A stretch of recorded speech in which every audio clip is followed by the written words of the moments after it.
We are live. We are live. Let's talk about Batman, shall we? Let's do some Batman conversation. The new trailer's out, so I wanted to try to convey some thoughts about Batman. I think that Hollywood gets a lot of that stuff bad, gets it wrong. So I wanted to talk to you guys about that a little bit. So welcome to Hack Shack Studios. RT Bear here, 35 plus years in this wild, wacky comics industry, and I'm here to entertain you. So it is an amazing day here in Southern California. I got the studio open up, so if there's any cars or anything happening outside, you guys will probably hear it because the windows are open, and it's a gorgeous day. It has been very hot here, but today not so much. So yeah, I'm gonna BS a little bit until I get some signs of life in the chat, and then I know that I can move forward once I get that. So yeah, I don't know, you guys, if you went out to see Bill and Ted's, what is it? Their Face the Music, is that what it's called? Face the Music. And I took the wife last night. We went to the drive-in, of all things. Went to the drive-in and had a ball. Had a ball, man. We just hung out, had our pillows and blankets and our snacks, and we brought of all things salads, and we ate our salads and our snacks, and watched 2 hours of Bill and Ted. And the movie was okay. The movie was okay. I liked more the idea of the movie. You know, it's kind of like an independent project. I think that Keanu and what is his name, Winters, I think they went without payment up front, that they believed in it. So they had the original creators write the script and direct it. And Keanu, and is it Eric Winters? I don't know what his name is. The other, I think he's Bill. I think Bill is the blonde, curly-headed one, and Keanu is Ted. Theodore. Logan. And yeah, so yeah, we had a good time. We had a good time, and yeah, like I said, I did like the idea that it was more of like an independent film that they put together, and I think it was very low budget. So I liked the message, I liked the feel, and while we were watching it, all my wife Pamela kept saying is like, they read Chrono Mechanics. They read Chrono Mechanics, because it's not like the other Bill and Ted's. Like this goes into Chrono Mechanics territory, you guys. And it's hard to imagine the similarities and them not having seen the original comic books that came out so long ago. But there's a lot of similarities, man. There's a lot, and I think it's pretty funny. And my wife gets more upset at that stuff than I do. She's like, they ripped us off. I'm like, yeah, well, what are you gonna do? I think when people rip you off, if indeed they did, that's a pretty it's a pretty complimentary thing. You know, I don't think people steal ideas that suck. So, you know, I guess it's flattering. I guess it's a flattering thing. So we have Simonon7. Hey, how are you? Good to see you live. Yes, we are live. We are live. We have Candace B. What's up, you little cat face, you? And we got Paul. What's it? Azevedo. I'm like dyslexic. It's hard for me to see today. Azevedo, I guess it is. Candace is back. Love the new haircut. Yeah, this is. I finally got out of my lockdown mode, and the lady that runs a salon down the street,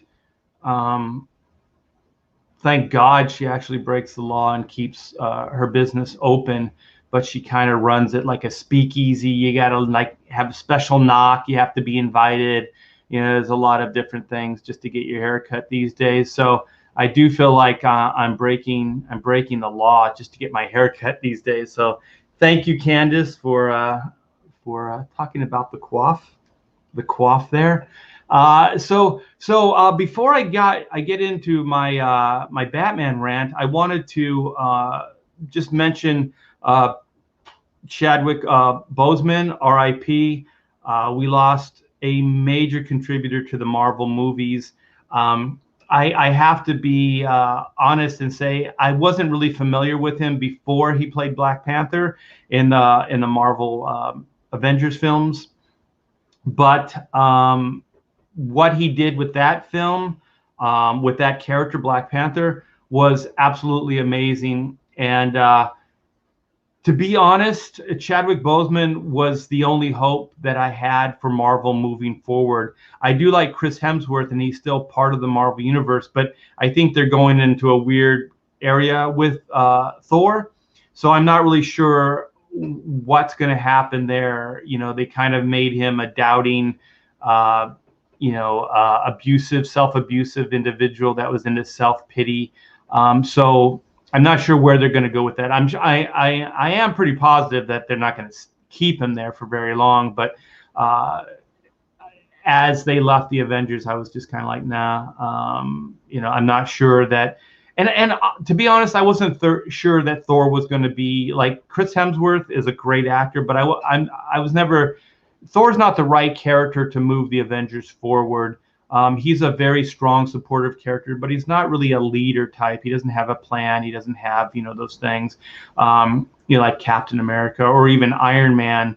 But I thought that the Black Panther character, the way they set him up in the cinematic universe, was very well done. And he was the only character that seemed to have the integrity to be able to move an Avengers team forward. And I hadn't heard any talk from Marvel or anybody talking that way. And maybe because they said that, if you don't know, Chadwick, R.I.P., he passed the other day. And I guess he had years of battling cancer. And so I believe that Marvel Studios had to have known this. So I think that they probably didn't have many future plans with that actor and Black Panther moving forward. But when I saw his performance in was it Civil War, and then I saw that that he kind of learned the truth about his family, and that things weren't quite on the up and up. So then he kind of put his feelings aside, and then he moved in the right direction. So he showed that he can be misled. He's human. He can make mistakes, but he also has the integrity to fix those mistakes. And so I really did like his story arc. And I thought, like, if you're going to take Steve Rogers out of the equation, the best character and the only character that you established in the Marvel universe that has the integrity to lead the Avengers is Black Panther, and that Chadwick Boseman, very, very charismatic. I didn't like the Black Panther movie. I shouldn't say I didn't like it. I didn't think it was that great. I thought it was okay. It was an okay film, just the same way I feel about like Iron Man 3 and Doctor Strange. Like, there's some movies that Marvel's done that I think are entertaining for the 2 hours, but they're not like great movies. And that's fine. I mean, they're all kind of like it's part of the experience of watching all these movies together. But I thought that actor was an excellent choice, and the way they constructed the Black Panther character, I thought that he could lead the Avengers. And so the sad thing is I had doubts about how they were going to move the Avengers and the Marvel universe forward from here. Without that actor, I don't have much hope, because he was the character. He was the actor that I was most looking forward to them doing more with. It wasn't like Captain Marvel or Doctor Strange or any of those other characters. It was Chadwick Boseman as Black Panther. So I thought that had a lot of potential to go, and I don't know how they're going to have Captain Marvel lead the Avengers. Who are they going to get to lead the Avengers? Thor, like I said, he's not a great choice. Yeah, I don't know. I don't know how they're gonna work this franchise out. I have a pretty good imagination, and I know comics pretty well. I don't know how they're gonna move forward with any of this stuff. None of it quite makes sense, and it doesn't spark my imagination. like all the other announcements that they've made, it sparks my imagination. I go, oh, they could do this, this, and this. With the new, all the new plans and stuff, there's nothing there for me. So anyway, Chadwick Boseman, R.I.P. Big loss as far as the Marvel Cinematic Universe, and one of the only hopes I thought they had. So I do hope that Marvel's able to, recover and move forward. But, who knows? Who knows? We have Eric. Eric says, "Hey, Art, EVS is on now, so the views may be scant." Thanks for the heads up, man. Yeah, this was kind of an impromptu thing. I just kind of wanted to hang out a little bit before I started my official work day. So I have tons of black and white notes here. I have what the heck? I have my black and white notes here. So I'm going to do a little bit of writing. I'm going to do some drawing on some of the pages that I'm trying to get ready for the black and white volume 2 campaign, which I'm still hoping for like end of fall, early winter.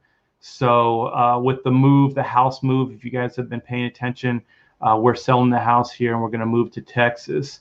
So we have a lot of things on our plate right now. So I'm hoping to be able to get everything done the way I would like to, with the schedule that I would like to. But a lot of that stuff is out of our hands, because I just can't.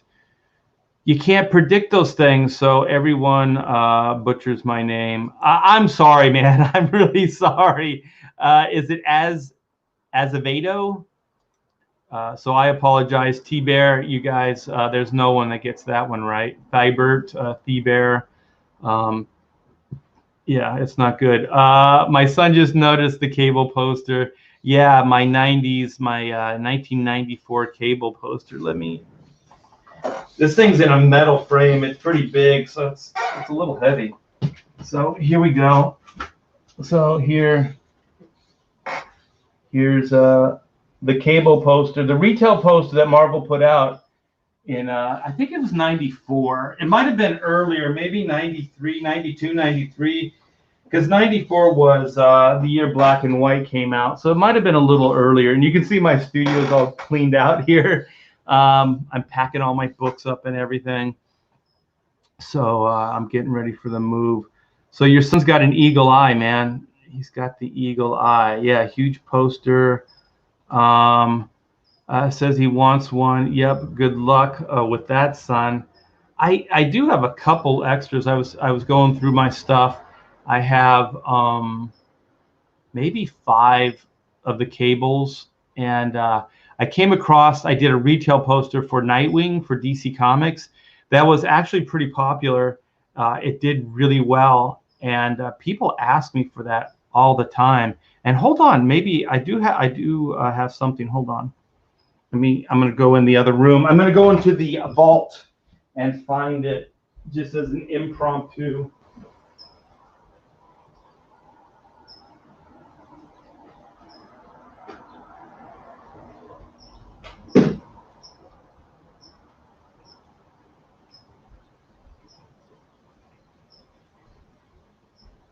So I'm back. I'm making my way. So yeah, this is the poster. This is the actual. Well, this isn't the poster actually. This is the original color artwork. So these are the blue line colors. I got Oli Optics did the color work. So these are the actual blue line colors. So what they do is they print out the artwork, the line art in a blue line ink, and then they hand color it. So this is before computers, you guys. So this is all hand colored, and then they put like an animation, like a transparency over, which is the black line art. So that's how this was done. So if you tore this apart and took it out of the frame, there would be like a Bristol board blue line, which would be the original color, and then there's a black transparent sheet that goes over the colors. So that's how this was done. So this is the original artwork. So the poster is quite a bit bigger. So when I was going through stuff, I found all this. And then this was pretty cool. This was, I don't know why DC sent this to me, but this is the original line art. So they sent this to me on a board. So they printed it all out. Like I said, I don't know why they did that, but they did. What is all this other stuff here? Oh, this is cool. Let me see if I can open this up. Let's see here. Yeah, this is. I did some artwork for Marvel, and I believe the original was done for Pizza Hut. Let me see if I can pull this out of here. Well, here we go. So this was Joe Quesada's pencils and my inks. This thing was massive, like it barely fits on my drawing board.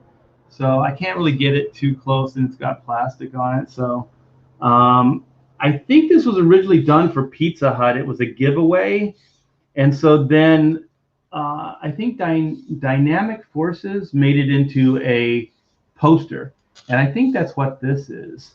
Yeah, this is all signed. I think that was Joe's signature right there in the corner there.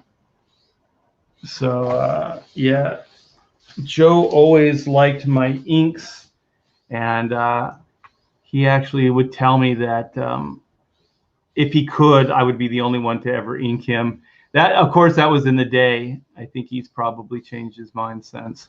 So interesting. So let's see what you guys are talking about. There's a lot of Chadwick Boseman talk. Let's see what Eric says. Eric says Boseman was a good guy and a fighter, and thought of others while he was in a tough situation. Yeah. From what I hear, I mean, a lot of those movies, he was doing all that while having cancer. So I don't know how you keep your body in that kind of shape when you have cancer, but he did. So that's pretty kick-ass. Joe K says, I have to admit that I'm tired of superhero movies, and something tells me that they are only going to turn worse with all this PC, SJW, snowflake storm. Yeah, I don't really hold too much hope for that as well. Maybe, God, there's so much noise outside. Birds are going crazy. But you know, maybe DC will step up. Maybe they'll put out some good movies. Who knows? Let's see. Marvel movies have become so formulaic, just like Disney. Yeah, and I think they're a little afraid to shake it up. But they're going to have to reinvent, and maybe that's what this new wave is going to be. Maybe they are going to shake it up, but hopefully in the right way. But it doesn't seem like that from what I've seen. Yes, it was just an okay film. It lacks strong writing. I think we're talking about Black Panther. Yeah, the best scene for me in Black Panther was when he fought that guy in. They weren't in the outfits. They were in that like water, and they were fighting for like the kingship of Wakanda or whatever it was. I thought that was the best scene in the movie.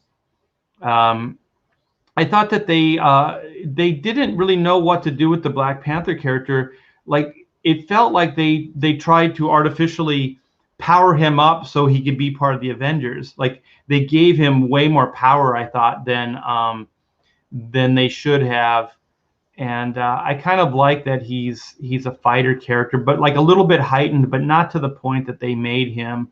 I thought the suits and his abilities were a little bit too much. Black and White Volume 2 on fire. Yes, soon. Yes, no worries. Let's see what Candace has to say. Oh, my Art. You had just seen his face. He's only 8, but he has good taste. 8 years old is the perfect age to start buying and start reading these things, man. Because that was, I'll tell you, from the age of 5 to maybe 14, maybe younger, my whole world was comic book superheroes. That's all that existed. Art's gonna be back with the Lancelot helmet. No. Or not. We got Drawing Aces. Hail Art, what's up? That was a great Nightwing. Yeah, thank you. Good for DC. Yeah. I was supposed to do a Nightwing series for DC. I was going to write and draw and ink it, and it was going to be, I think, 4 issues, and I was doing it. My editor was Jonathan Peterson, and so I had it all written. It was greenlit by DC Comics, and then Jonathan had some problems with DC, and either he quit or was fired. So I lost my biggest supporter, and DC said they would honor the agreement and they would move forward on the Nightwing. There was even write-ups in like Wizard Comics and stuff like that. There was a lot of buzz on the series, and this was just before cable. Just before I started working on cable. Actually, cable was on the table. Cable was on the table. Get it? But I didn't sign off on it. I didn't say I was going to do cable yet. But it was definitely there. And so my heart was more doing the Nightwing series. But when Jonathan left, there was a lot of things that we were going to do with the book. There was a lot of extras. There was a trading card set. There was what did we call it? We called it reprogram revision. So I wanted to do like those highlights, those things when you were a kid, and you have that little red like plastic that you look through, and then you can see an image that's hidden in another image. So I wanted like these little glasses, almost like 3D glasses of old, that you had, and it was like reprogram revision, because I think the villains were called reprogrammers. And so there was this code, or there was something that it was kind of like they had this cloaking, and it was kind of like the Predators, I guess. And so whenever Nightwing used his reprogram revision, you could use it, and then you could see these things that were hidden in the artwork. And so there was a lot of like fun stuff that I had planned that I wanted to do, and that Jonathan said that DC had signed off, but then DC, once Jonathan was gone, they said they had no knowledge of that. So it was really weird. And so cable was on the table, and I knew that cable was going to, it was a sure fire idea, and it would do well. So since DC wasn't being that supportive as they once were when Jonathan was there, I decided to take the cable job instead of the Nightwing job. So there's still like Teen Titans like blogs and stuff that mention it.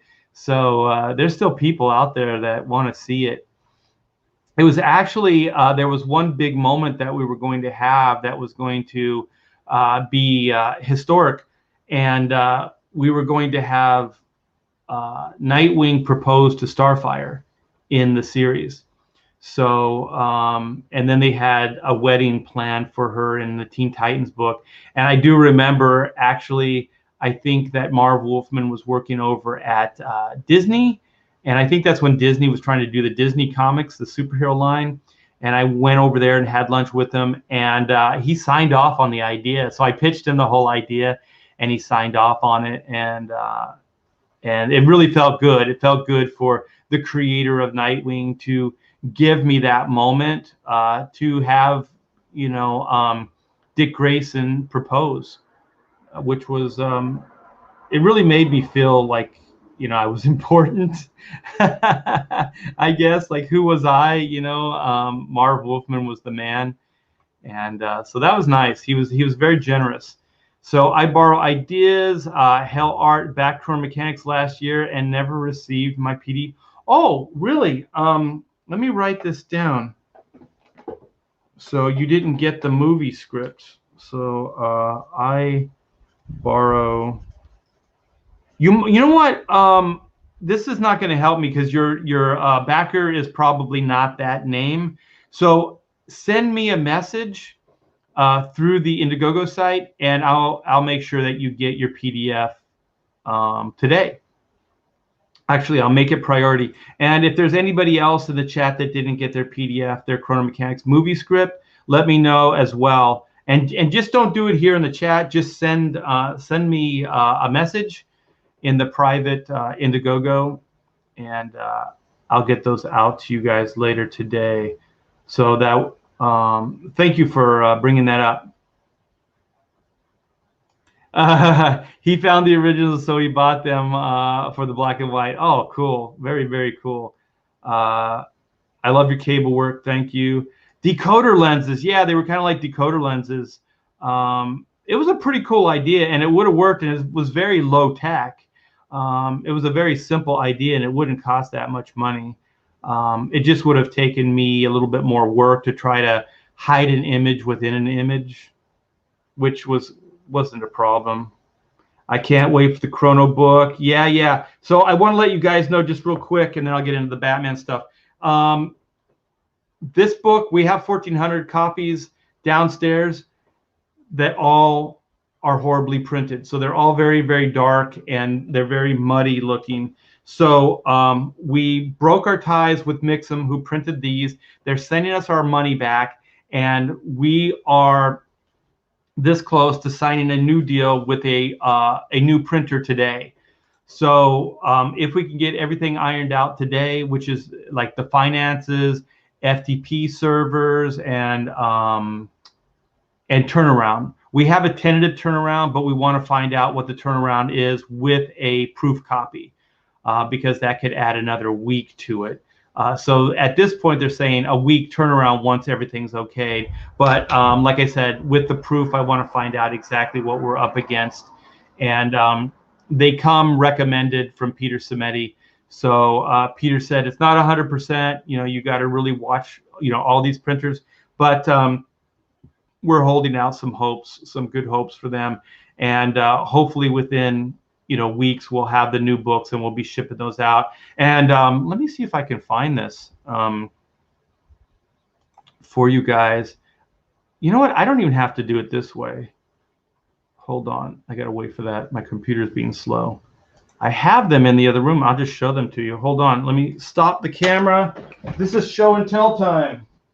Yeah. So I got all the drawings done for the black and white. So black and white posters, books, and the black and white Vampirilla commemorative cover is going out as well. So books are going out daily. The poster orders are going out, and I did all these for you guys. So anybody that ordered the black and white head sketches, they're all done, and those are going out today as well. So anybody that ordered one of these, look at that. I did it all with a marker, man. Look at the detail. This is crazy. This is, it's a little looser than my finished artwork, but not much. So this is pretty much like full-on finished artwork. So yeah, so if you backed one of the head sketches, those are going out as well. So we got that, and oh, I wanted to just kind of go over the Batman trailer. So let's. I don't know if you guys saw this, and I know this is a little late. Everybody else did their rundown on the Batman trailer, but I'm gonna go over it and put my 2 cents in as well. So let's without further ado, let's get into this. And there's a car. There's a car moving. There we go. It's done. All right. So if you guys haven't seen this, this will be an eye opener. So DC Comics has the new Batman movie.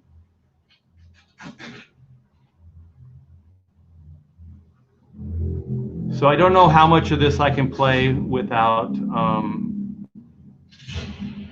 freezing it, and I think the sound gives it away. So this is obviously the villain. Anytime you cover somebody's face with duct tape, it's not a good idea, because you're probably not going to survive. No more lies, it says. So I think this is the new James Gordon, and this guy's a good actor. He's been in a lot of things. I think most recently he's in Westworld, that guy right there. So I don't know. I mean, sometimes I have a little bit of problem with race swapping and gender swapping, but this guy's a good actor. So I guess I don't mind. I don't know why Hollywood feels the need to do stuff like this. You know what I mean? But they do. And if it was a bad actor, maybe I would have a problem or more of a problem with it. But he's a really good actor. I think he'll be a good Gordon.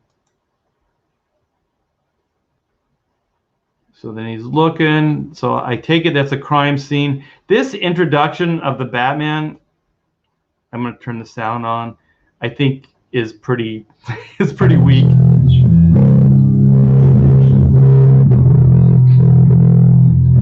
Let's play a game. Just me and you. Like he's there. Like he's there in the room with them. I don't know. I think that's weird. I don't know. I like the idea of Batman working with Gotham PD, but not necessarily like everybody signing off on him. I mean, this is a room full of cops and everything. I like him better when he's kind of working in the shadows and he's working as the Dark Knight detective. So he's basically gathering information and then he gives that to the PD. I don't know if I like him in a room with other, you know, cops and forensics guys and stuff like that. I just think it's a little weird. Also, if he's at a crime scene and they know it, in a court of law, there could be tampering. So I think that the best way to play the Batman Gotham PD is that they have to act like he's a vigilante. They have to pursue him. They have to denounce him, all those things. But at the same time, kind of working with him. And then Gordon kind of walking a fine line between like supporting him and condemning him. And I think that's the best way it works. And it's the best way it works in a realistic way. I think if you have Batman hanging around at a crime scene like this, I think once this thing goes to trial, it would fall apart because, you know, there could be tampering. Batman's a villain, you know, by most, you know, like vigilante, you know, so he's a villain by, you know, by the law. And so I don't know. I don't know how you guys feel about this, but I don't like this. I like that Batman's working with Gordon and the PD, and I like that some of the PD guys actually hate him and want him to be hunted down. But I don't like him in a room and being at a crime scene like this. A crime scene later, but not like witnessed by all these people. I think it's weird. And also, I just think if this was a real world scenario and there was a real Batman, and I know Hollywood tries to make these things, oh, this is realistic. Well, if it was realistic, you can't have him at a crime scene. You just can't do it. And also, I just think this is a really horrible way to introduce Batman. Like, he's just in a room and they're just talking to him. He's not finding the evidence. He's not doing that. They're just talking to him. I'm like, lame. And I'm sick of the really kind of emo, dark music. I think The Crow did it. The Crow did it, what, 20 years ago, 25 years ago. And it was new and it was cool. I don't think it's new and cool anymore.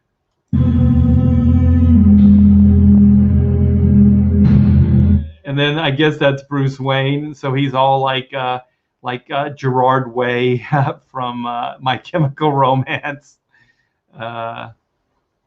So I'm not sure what this is. You know, this is maybe, I don't know if this is supposed to be an origin of Batman. So if this is supposed to be him, you know, witnessing this as like slightly undercover, but I don't know why he's got the little black circles around his eyes, like, and then he's putting his helmet on. You become the quiet city. So then I think he's coming into the Batcave, and I'm not sure if, like, does he have to drive through a cemetery to get to the Batcave? Man, the goth kids are gonna love this Batman, aren't they? Become the quietest I've ever seen. So I don't know. You know, I guess it's cool. He's going through a cemetery, you know, to get to the Batcave. So this is kind of cool. I like this. The big staircase that maybe, I guess it leads up to the house. So maybe the Batcave isn't that deep into the ground. So who knows? But this looks kind of cool. So we get another shot of him taking his helmet off. Okay. So that's weird. So then we cut to some kind of catastrophe. So I'm not sure what this is or where this is. So he saves this guy. So I heard it was supposed to be a period piece, but that car is contemporary. So I don't think this is supposed to, it is a period piece. There might be some, you know, like origin stuff that is earlier. So oh, this looks like some kind of church, and it's a funeral of some guy that looks very regal. So this guy looks like he's up to no good. To the Batman. So this looks like very Riddler-ish, but I don't think the Riddler is the villain. Yeah, this guy looks very like gothy. And also I think the actor's in his 30s, so unless he's in his early mid-20s, I think it's weird to be, you know, have your hair like this and everything. You know, so I think they're trying to do a younger Batman, which I do applaud. I think a younger Batman is good. I liked Ben Affleck's Batman. He was probably one of my favorites, just the way he looked and everything. He looked like he could take care of himself. But making him an older guy, I thought was very limiting as an idea. Bringing in a younger guy is a better idea, even though this guy's already in his 30s. So I think I would have cast somebody even younger. And there are people that say he's a good actor, so I don't know. I've never really seen him in anything that I thought he was amazing in. So I think this is supposed to be Catwoman.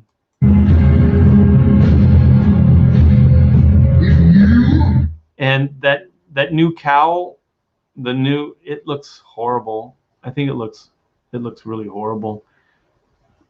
I don't like the new design. And so there's like these Joker looking dudes. I don't know what this is. So there's the cowl. It looks like it's leather and it's all stitched together. It looks like they tried to do like that 60s version where there's kind of that line around, you know, his forehead, you know, where, well, it used to be like a black spot, right? And then there was blue on the other side of it. So it looks like they're paying homage to that. And then I think it has like a separate nose piece as well. So I'm not sure about that. But he looks big here, so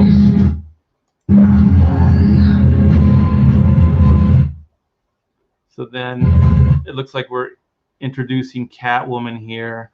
So I hope they're not trying to, you know, do too much with this movie, like by introducing too many characters and stuff.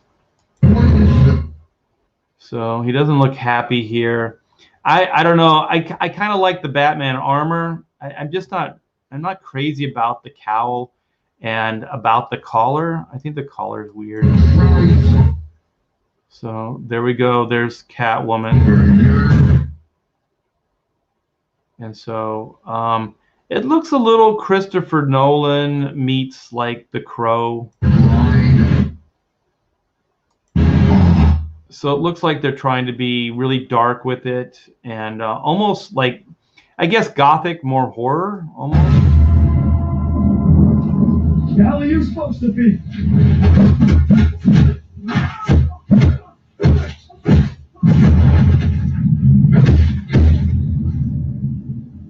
I'm vengeance. All right, that was my biggest issue with it. Vengeance, no, he's justice. Like vengeance is not what Batman is. Batman's not judge, jury, executioner. He believes in the law. He believes in the judicial system. He's a detective that gathers information and then gives that to the PD. That's what he does. He can't really act this way, and so I think this was overkill, and I didn't like the vengeance line. I think they were trying to play on the whole, like, who are you? And then he always says Batman. In this, he says vengeance. And I just don't think Batman is vengeance. Batman's not about vengeance. It's just not what he does. Because once you say vengeance and things, you're making it very, very personal. And I think that Batman's smarter than that, and he realizes that he has to kind of be impartial. He has to be a little bit removed from it. It can't be that personal. Otherwise, it'll get in the way of doing his job. And so I think Batman's very smart, very methodical. And I do believe that, like the Batman that I like, he does believe in the law and that he works within the confines of the law. That's why he doesn't kill people. That's why he doesn't carry a gun. That's why he doesn't do certain things. And also my belief is if he was more like the Punisher and he was killing people and he was doing things like really, really outrageous things, I think that he wouldn't exist for very long. I think a militia would come in. I think the government would come in. He would be public enemy number one. And he would be hunted down by not just the PD of Gotham, but by military like FBI, CIA, really, really, hardcore people that could take him down. So I think it's a really fine line that you have to take with this character, especially if you're trying to bring reality to it. So if you're bringing reality to it, the best way to do it is that he works within the confines of the law. He doesn't break the law other than being a vigilante. And so then he tries to bring information to Gordon and the PD so that they can make the bust legally, so that they can do stuff that's going to hold up in a court of law. Otherwise, what's the point? Because unless Batman's going to kill them, there has to be a trial. And if there's anything that traces it back to Batman, the trial's not going to hold up. The trial's not going to hold up at all. So I think that these things, that's why I don't like sometimes when they bring too much reality to these ideas. But if they have to really walk that fine line. At least that's my take on Batman. And so I don't like the idea of vengeance.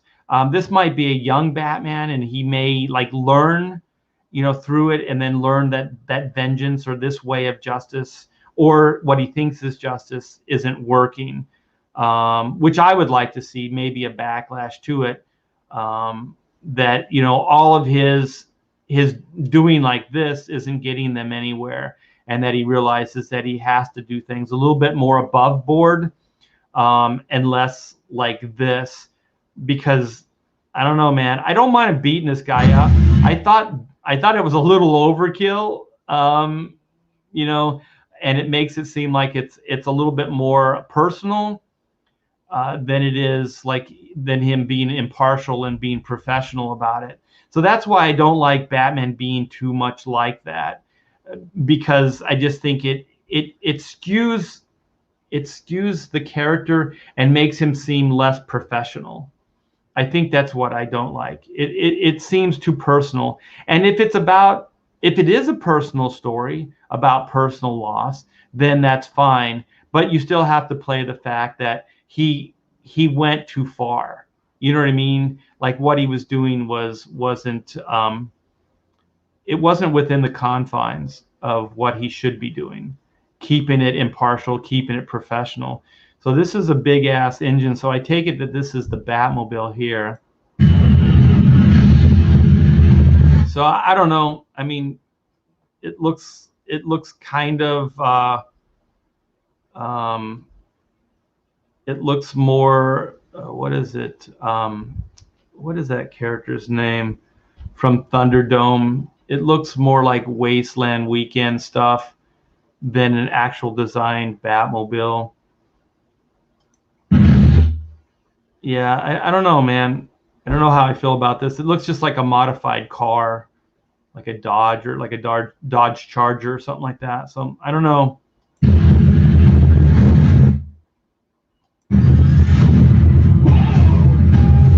I always like the Tim Burton, like where he kind of has that cable that he can kind of ride up. I thought that was a really cool idea, and I thought it was a really cool visual when Tim Burton did it, where he looks like a bat, where he flies up. I thought that was very cool. So this guy's crazy. Yeah, I don't know about playing Batman crazy, so I don't know. I don't know about this.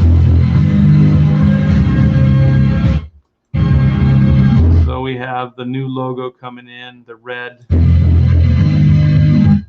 So I don't know. This all looks like kind of like a reworking. This almost seems more TV to me, almost like a Netflix idea versus a big screen idea. Oh, he's going to take a helmet off again.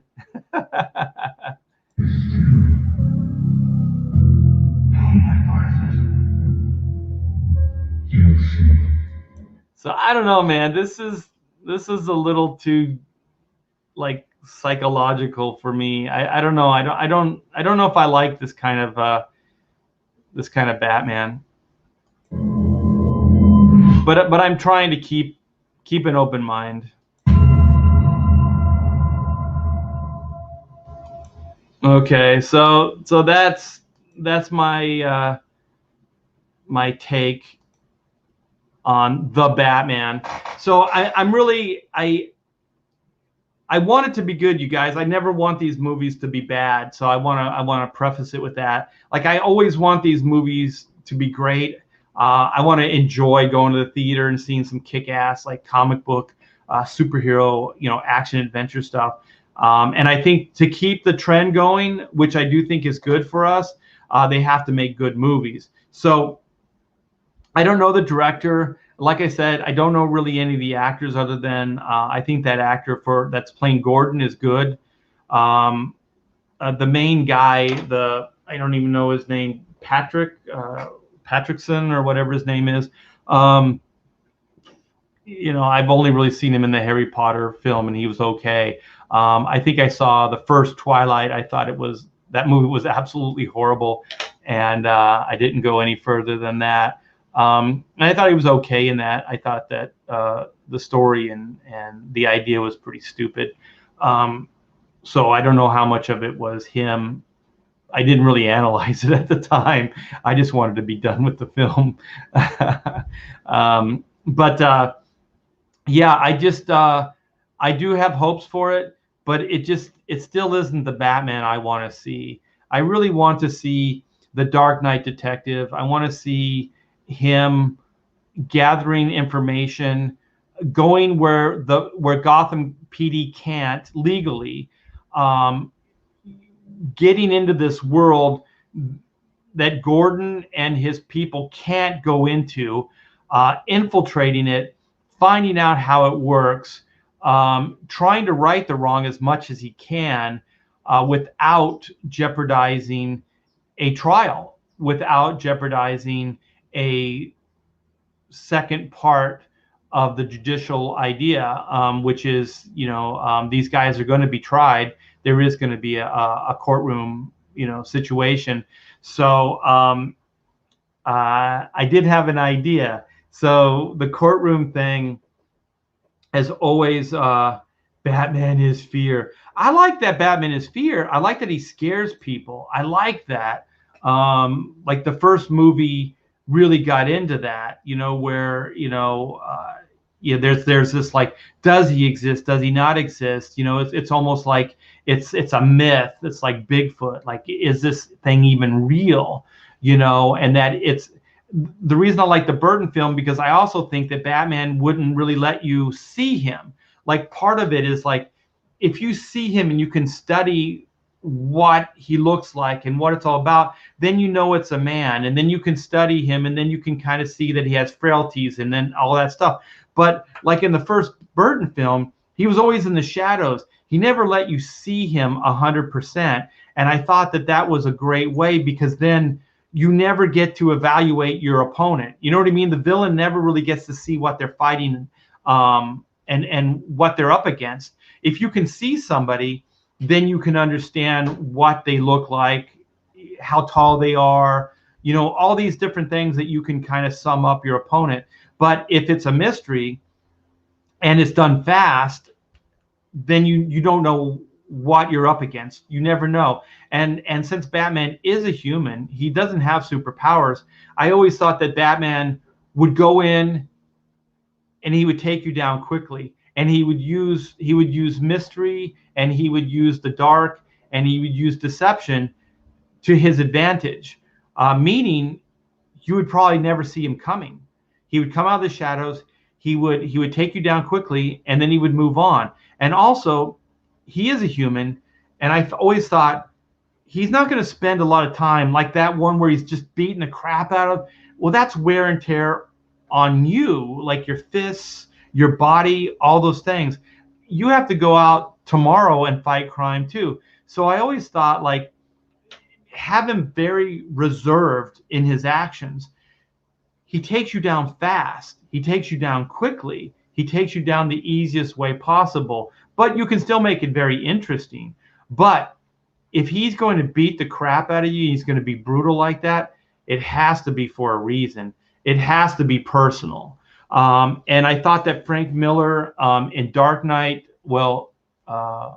Returns, when he had that fight with that the Batman mutant dude in the mud, you know, he could have taken that guy down. He was in the Batmobile. He was safe. He could have taken that guy down from a distance. But his hubris, his ego, he wanted to take that guy down physically. So there was a reason he gets out of the Batmobile. He wants to prove himself to this guy. He wants to take him down physically. And it's more to prove to himself that he could still do it. And he gets his ass kicked. He almost dies. That guy beats him up really, really bad, and that Robin character gets him out of there. And then Alfred puts him back together. So there was definitely, it came out of story. You know, it was Batman's ego, it was his hubris that got him into that situation.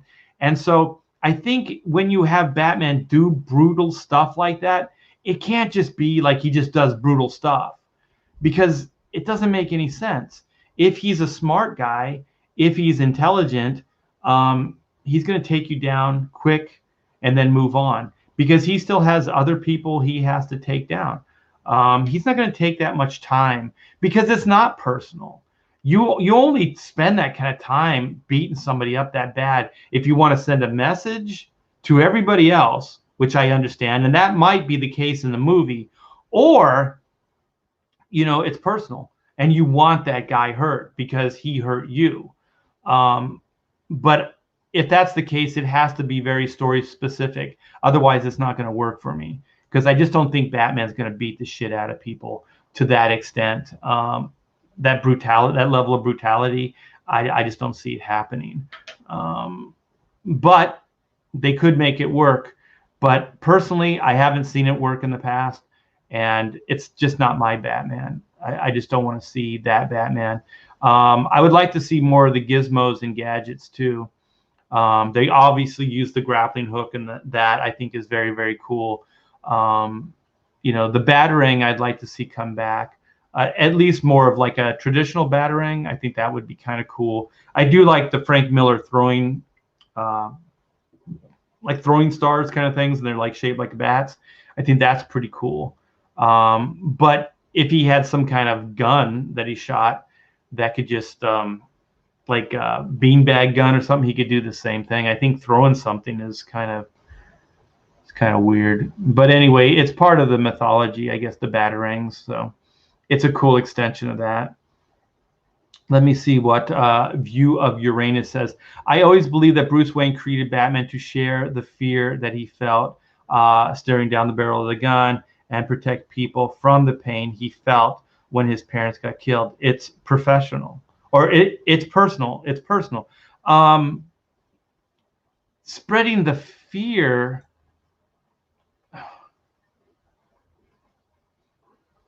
The fear maybe, but not in a personal way. You know, he wants to scare them. He wants to intimidate them.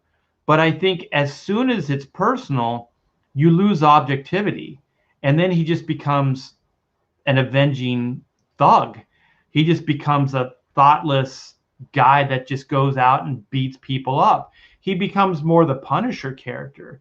And I know there are people that like Batman. They like that side of him, because I've had these conversations, trust me, conventions and stuff like that, where, you know, there are people that even want him to kill. It's like, well, how many times can, you know, the Joker be set free before the, you know, Batman just kills the Joker because justice isn't being served? And on some level, yeah, it makes sense, but he would compromise everything that his character is, everything he's about, everything that he believes in. He would be compromising, so he can't do that. One of my favorite things is the Batman Beyond, where, you know, that Terry McGillis character and Bruce Wayne are cornered by the Jokers. I think it's the pilot episode. And so they're fighting. Oh, no, it's the flashback. It's, yeah, then I think the show starts with the flashback. And so it shows that Bruce Wayne is an older guy and he's got the new suit, but he's kind of having a heart problem. He's having a minor heart attack. So he can't beat these thugs the way he used to. And so the one thug is coming in for the killing blow. And so he picks up the thug's gun and he aims it at him. Like, I'll blow you away, back off, because it's the only thing he had at that moment. And so he does that, and then he gets out of there in one piece. So it was more of a survival thing. He had to do it. But at the same time, he realizes not only is he too old to do this, but he also understands the gun is symbolic, that the gun is a coward's tool. The gun is a coward's weapon. So by him doing that, it's symbolic. He can't live with himself. He compromised his beliefs, his integrity, at that moment in time. So one, it was that he felt like he couldn't really be the same Batman that he was. So he realized his limitations. But the other thing, I think that it was more going on, was that he had to compromise who he was, his belief system, to get out of that situation, which means that it becomes a slippery slope, which means that for him to keep and continue, that he's going to have to figure out ways of doing stuff like that to get out of these situations and fight crime. So in lieu of that, he decides to just retire. And so I always thought that was the Batman, that I could understand those motivations. I could understand why he would retire at that point. So I thought that it was a good explanation. And I always thought it was mostly because, you know, he had to compromise his belief system. So, but there are people that really do like the more vengeful Batman, and that's fine. You know, that's why there are many different versions of this. It's just not my Batman, and I would like to see every once in a while, like, you know, Paul Dini and Bruce Timm, those guys got it. You know, there are people that do get the character in a way that I feel is more accurate and more my personal take of the character. So, you know, having said that, I wrote a Batman story, and oh yeah, the Arkham games, yeah, that stuff's cool. I've never played the games, but I do know what you're talking about. Thanks to the Batman Spawn crossover, now when people mention Batarang, I picture the one stuck in Spawn's face. Yeah, that was a really cool moment. It was a cool beat. The idea, and I'm going to try to sum this up because it could go long. So it was an idea I had years and years ago. So just to give like what was going on in my life, I lived in Manhattan Beach, and my apartment complex was right across the street from the McMartin preschool. And the McMartin preschool was was a preschool that was up on charges. The McMartin family ran the preschool, and there was molestation charges. And they said they molested a bunch of these children, stuff like that. And it was very, very scandalous. And I lived in the community, so the community had them. They had them guilty. They were like convinced that the McMartins had done this. How could all these kids lie? You know, all this stuff. So then the verdict comes down, and the verdict came down that they were not guilty, and that the testimonial of the kids were coerced, and just things like that. So I'm not making a judgment. I'm just saying that I was there, and so I saw what was happening, and the community was outraged. They wanted blood, and so I started thinking, since I was always a Batman fan, like if you had the Joker, and this was a more realistic setting, and then you had a character that continuously did the same thing, like his MO was constant. Like he couldn't stand trial because he's crazy. So then they would put him in Arkham Asylum. He would escape, and then he would go kill a bunch of other people. They would capture him, and the cycle would just continue. So it was partially that I thought that was like, it wasn't really working.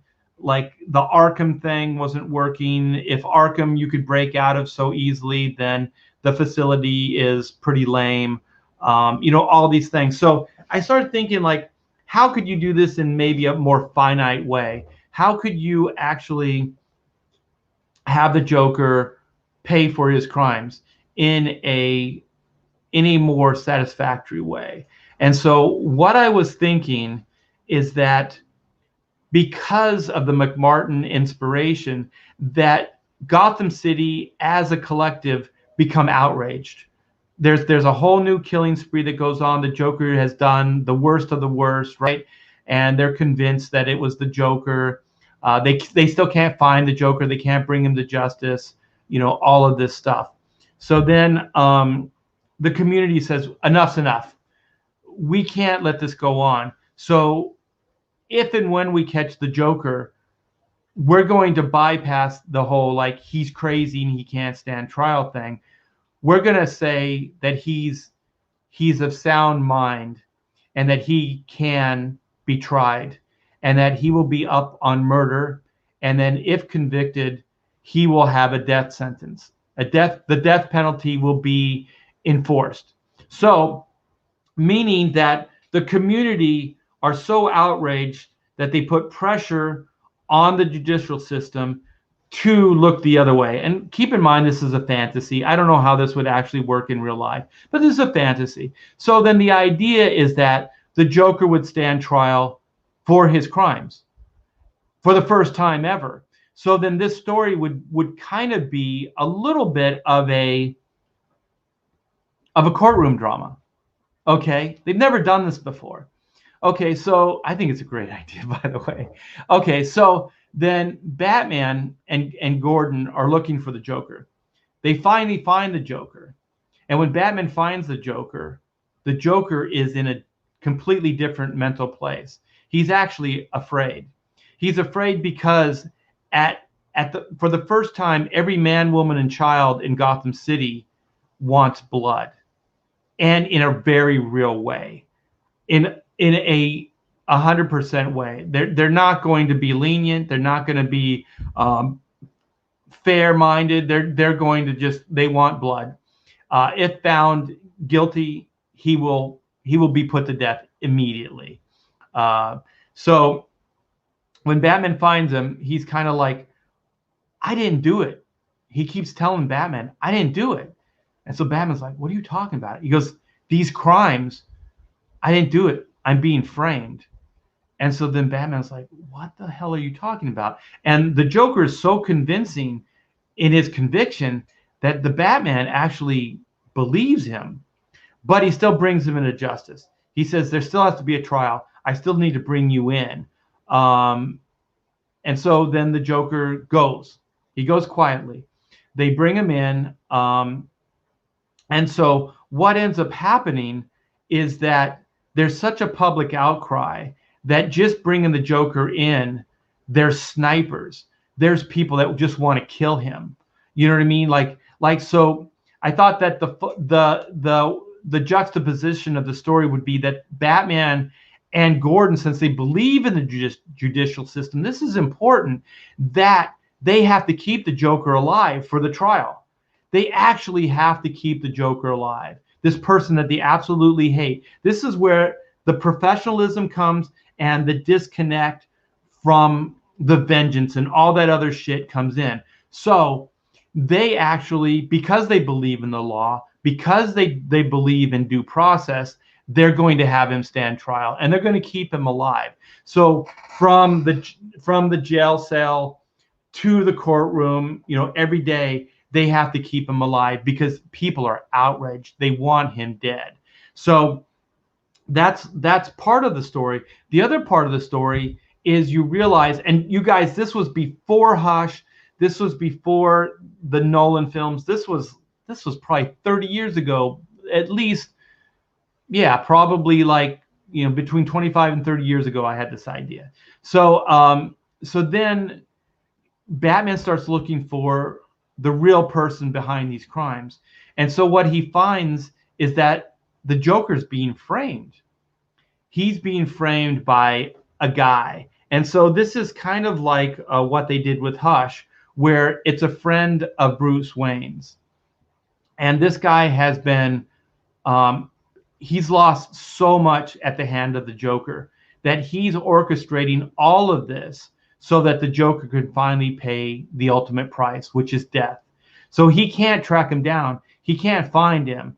So he wants an absolute. He wants Gotham City to turn against him. He wants the Joker to feel fear. He wants the Joker to, before he dies, he wants him to feel all of these things. And so he's basically orchestrated the downfall of the Joker. And so, as the Batman is doing all this stuff and he's looking into this, he's still trying to keep the Joker alive because there's a trial that's going on. And everybody in Gotham City wants him dead. So what I had another idea that there's Arkham Asylum, which, I'm sorry, you guys, the obvious spooky asylum thing isn't cutting it. It wasn't cutting it for me for years. Like, it's too obvious. Spooky, it looks spooky. There's scary shit that happens there. It's too damn obvious. I think what is scarier is if you had a stark white asylum and you have everything crystal clean, like it's pristine. And then you have these wackadoos and you can see them in harsh lighting and you can see them for the crazy that they are. And all of this stuff is happening in stark light. It's not in the shadows. Batman works in the shadows, but Arkham is a high-tech facility. It is impenetrable. It is so outrageously high-tech. It is so whatever. But in the case of this story, we still start off with the Arkham. That's still the scary, spooky Arkham with the trees without any leaves on them and the wind blowing and all that spooky stuff, which it worked at one time, but I don't think it works for a contemporary audience. So anyway, the community go after Bruce Wayne because Bruce Wayne has been sponsoring Arkham. He's been putting all kinds of money into Arkham. He believes in rehabilitation, all of these things. So what happens is that the community go after incendiary, is that the word? People that are related to the Joker, or the people that have supported the Joker, or even seem like they supported the Joker. So there's hysteria. There's crazy hysteria going on in Gotham. And so the people end up going after Wayne. So then they say to Wayne, like, you have been part of the problem. You believe in rehabilitation. You believe that some of these people can be turned, or helped or fixed. And they're saying, no, you support Arkham, quite frankly. So I was thinking, just to smash cut to the ending, what we do for the happy ever after ending is that Wayne demos Arkham, the old Arkham, and builds a state-of-the-art Arkham, which is impenetrable. So then, if there is going to be somebody that gets out, the writers of the future working on Batman are going to have to be smarter and more clever. You can't just say they got out of Arkham. You know what I mean? You're going to have to show how smart and clever they are to get out of that facility. Otherwise, it doesn't work. You know what I mean? So that's kind of the where I was going to go with the Arkham idea. But then, Batman eventually brings the real Joker to justice. He shows that the community, who was behind it, everything else, and that I don't remember what happens to the actual Joker, but they have to let him go because for the actual crime that was committed in the story proper, that they have all the evidence and stuff, he didn't do. So they actually end up proving that the Joker was innocent. And I think that would be a fun, ironic twist, that the Joker's innocent and has to be set free. But like I said, up to that point too, I had an idea of a siege on Wayne Manor. So since the people were outraged at Wayne for supporting, Arkham, they actually have a raid on Wayne Manor. So they go in force, and they just go in. And so I thought would be a cool idea is you actually get to see all this defense and all of this high-tech stuff that you didn't realize was there in Wayne Manor.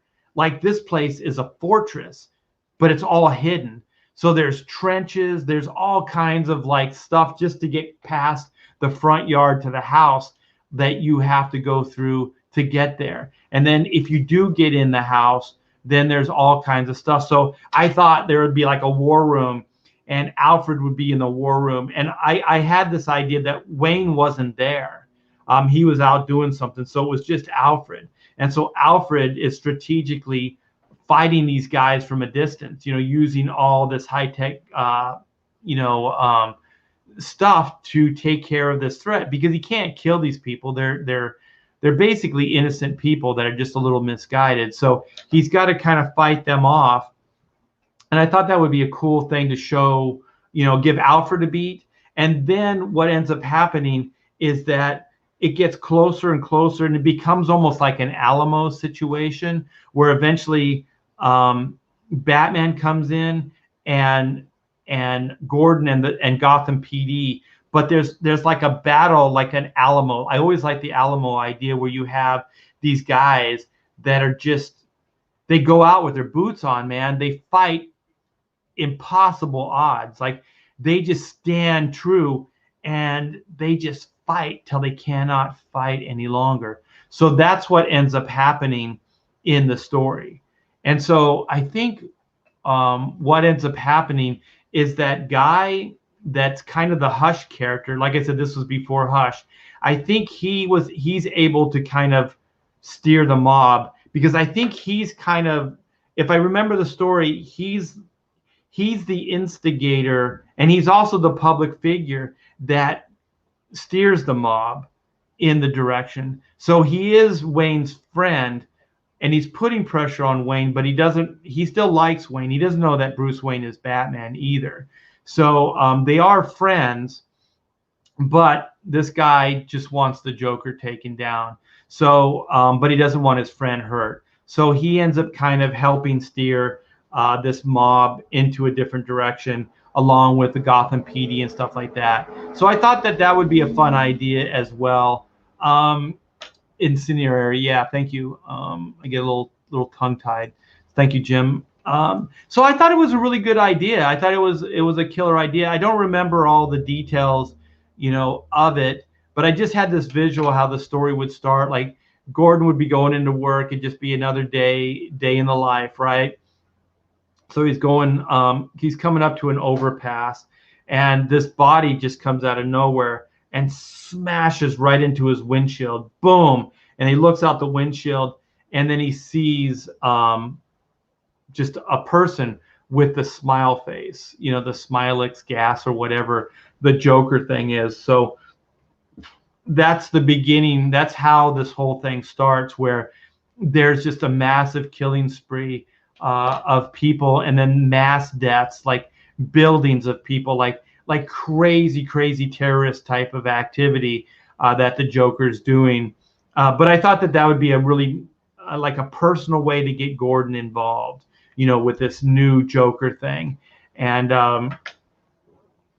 so I think there's more to it. There's obviously more to it, but I don't remember right now. And like I said, I kind of wanted to give you kind of the abridged version of it.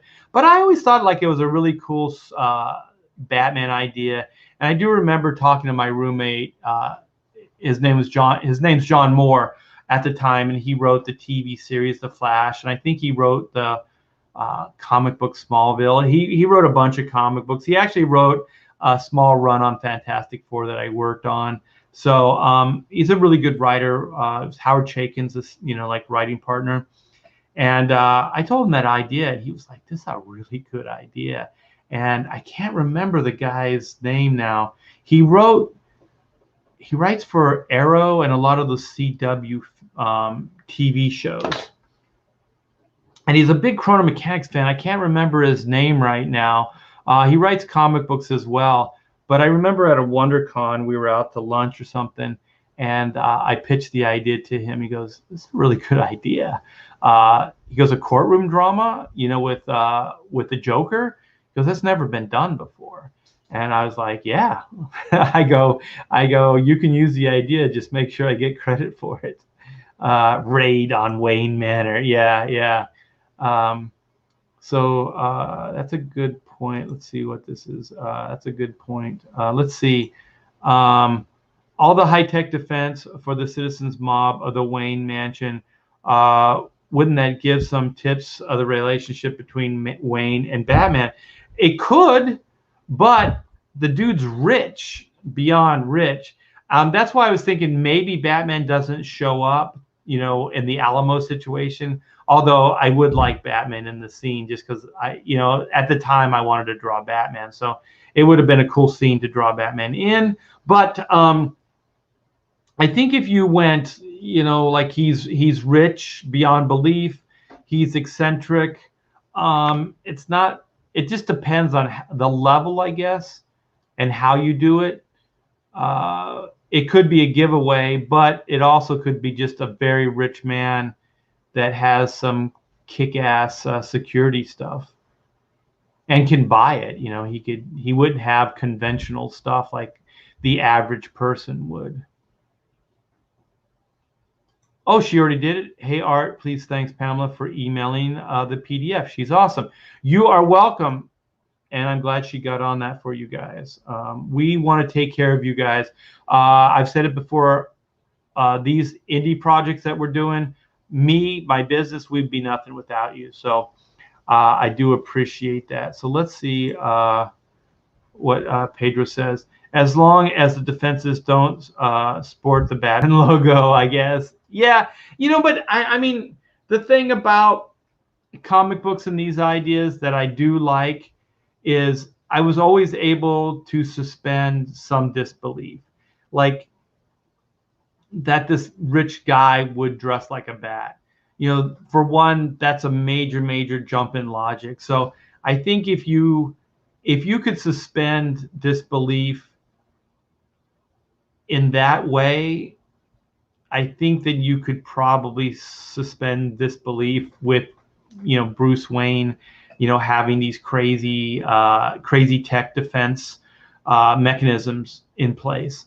So, I mean, some of it could come down to like knockout gas. Like I grew up in the 60s, so one of the big tech things was, even in like the Green Hornet, he had the gas gun. So I don't know if gas can knock you out like that. I don't think it can. I think there is still a level of like you have to inhale, and that eventually it will overtake you. But if indeed you could do that without killing somebody, you could take out a mass group of people with some kind of knockout gas. So, some of the ways that he could do this in a non-confrontational or non-threatening way is he could knock people out. So one of the ideas that in that Teen Titans, that Nightwing story I had, was that Batman uses the gas pellets. He just throws them and just knocks people out. Because I thought that also Batman wouldn't engage you unless he wanted to, which goes back to what I was saying earlier. He wouldn't get into fisticuffs with you unless he wanted to beat the shit out of you. He would take you down in some easier way. That would be less wear and tear on him, that type of stuff. Yeah, underground, like you could have stuff. You could actually have like even shock, the Hornet Stinger, I think, wasn't there the Hornet Stinger? But you could actually shock them, which could probably kill some people if they had a weaker heart. But there's a lot of things that he could do that might not tip the hat to the fact that he's Batman. And like Pedro said, if the Batman logo's on it, it'd be a dead giveaway. I don't think Bruce Wayne would be that stupid, but yeah, that was just a fun little Batman. I just love talking about Batman. I love talking about, sounds weird, but my Batman, my idea of Batman. One of the reasons I don't read a lot of the Batman comic books is because, to be honest, I haven't liked anybody's take on Batman in years. So he's kind of a character that I have my own ideas of how it should be done and how the character should be portrayed, that if somebody doesn't do that, I feel disappointed. So it's almost like I just want to write my own Batman stories and read my own Batman stories. It sounds a little weird, but that's how I feel. So even the movies, I think a lot of the movies get certain things right, but there still hasn't been a Batman movie that I'm like 100%. Like there would be fun aspects from like the Burton film to bring over into the Christopher Nolan film, and then maybe have some of the sensibilities of the Ben Affleck, as an actor playing Batman, because I do think I did like Affleck's portrayal of the Batman. I really did like that. I don't think they gave him much to do with the character, but I did like his portrayal.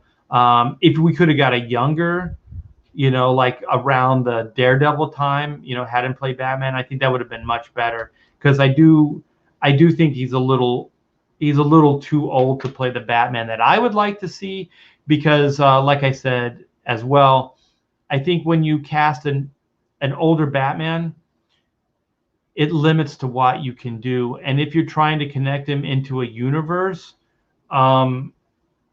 it's really dumb. Quite frankly, I think what Zack Snyder did was really dumb. It was really dumb because there's no potential. And then all the Batman stories that you could have told, you would have to tell them. If you're still going to tell them, you'd have to tell them in flashbacks. And who wants that? Who wants to see stories that aren't even relevant to, contemporary time? It doesn't. I thought it was really dumb. It works in the comics. It worked in the Dark Knight Returns because it was an Elseworld story, and it was designed to like, well, what if Batman retired and came back? That's the whole idea. But if you're trying to launch a DC universe, why would you do that? If you're going to try to bring in legacy characters or characters that are older, do it in a Watchmen way. Have a JSA kind of group of characters that pre-existed, and do it that way. But don't do it with Batman, because I guess it could be a cool idea, or it sounds like on paper it's a cool idea, but it's a very limiting idea, especially if you're trying to get, a whole universe going. Hola, how you doing, John Whalen? Thunderbirds go. Yeah, I don't know how we got into the Thunderbirds, but I always dug the Thunderbirds. Cool stuff. And I do like Grandpa there from the Munsters. That's cool. That is really cool. Okay, well, I think I'm going to wrap this up. I am going to wrap this up. I just wanted to hang out a little bit with you guys, say hi, share some of my Batman thoughts with you, and to also, I gave a little bit of an update with Chrono. We hopefully, if everything works out with our emails, we do have a printer that we just have to finalize. There's just a few details that we have to finalize, and once we do, we're going to ship those the files off and start the printing process and get Chrono done. And we're going to go with, we're not going to put all our eggs in one basket like we did with Mixam. So we learned from that. So we're going to go with different printers. So for the work in progress, the Chrono Mechanics work in progress, we're going to go with a different printer. And depending on how those guys work out, we may give the Greg Capullo variant, the Virgin variant, to one of those guys. We also have a third person that we're looking at, but they're a little bit slower in getting us information. So if they come through with all the information, excuse me, we might go with them. We might go with them. So then we'll have 3 different printers for the 3 different books. And hopefully they'll all come in around the same time, which means that we're going to start fulfilling as soon as we get those. And anybody that backed the Black and White Second Chance, know that the like I said, the drawings are going out this week. So all the Black and White head sketches. So if you backed one of those, you'll get your drawing soon. And the poster tiers are going out. And then the Black and White Vampirilla books are going out as well. So we should be able to fulfill that relatively quick. Anybody that backed the Black and White variant, which is the Virgin, like I said, we're still trying to find a printer for that.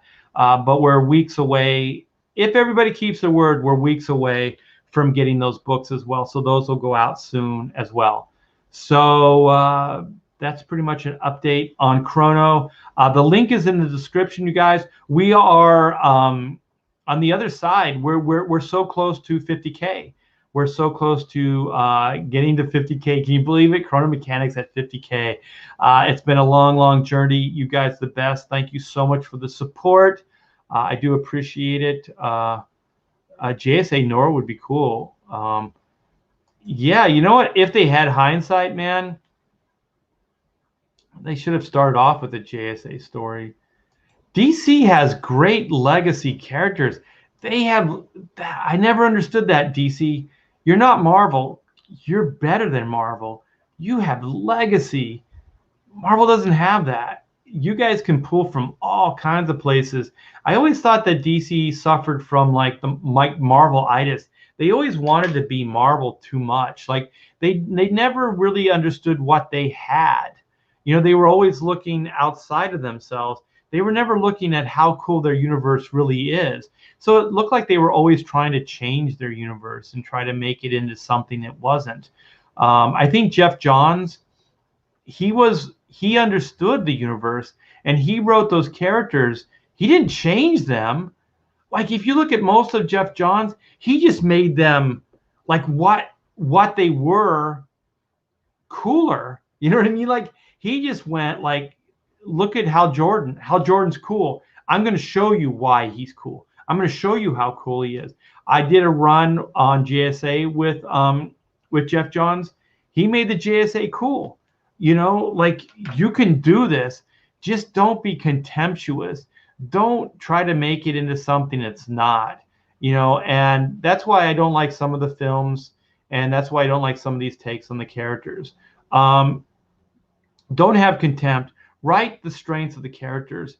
And some of it's not going to work, you know, but that's where you have to try to make it work in a contemporary way. You don't have to change Clark Kent in a fundamental way. All you have to do is show that Clark Kent is the same guy, but he lives in a contemporary cynical world. You know what I mean? Where everything is politicized. But he isn't that guy. You know what I mean? But he lives in that world. There are some really fundamental things you can do that don't change the character. that can update the character and make the character seem new, because you're showing him with a new light. I also thought Marvel and DC, you can make the heroes new again by the villains you have them face off against.